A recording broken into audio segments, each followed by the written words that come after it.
2023, nang pumasok sa Department of Social Welfare and Development bilang Legislative Liaison Specialist si Attorney Anthony Mark Emocling. Pagkapasa niya sa bar exam noong taong ding iyon ay dito na siya nagtrabaho.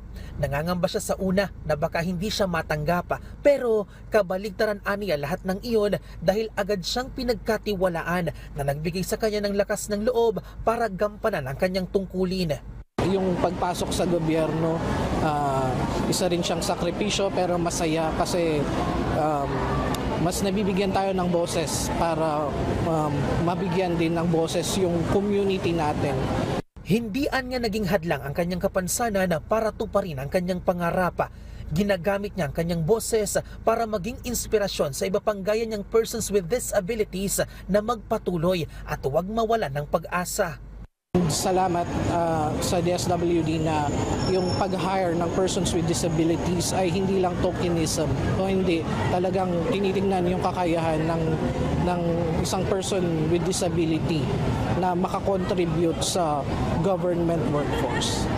Isa lang si Attorney Anthony sa mahigit 400 persons with disabilities na nabigyan ng trabaho ng Department of Social Welfare and Development sa kanilang mga tanggapan sa buong Pilipinas.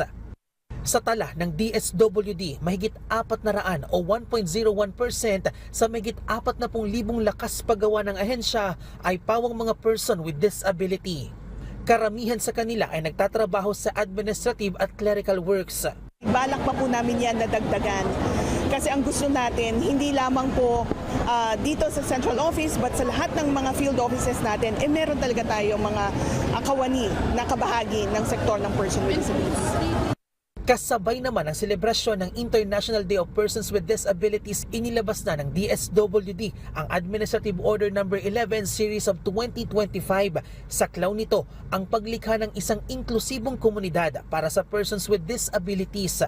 Mayroon itong capacity building component para lubos na maunawaan ang kanilang sitwasyon.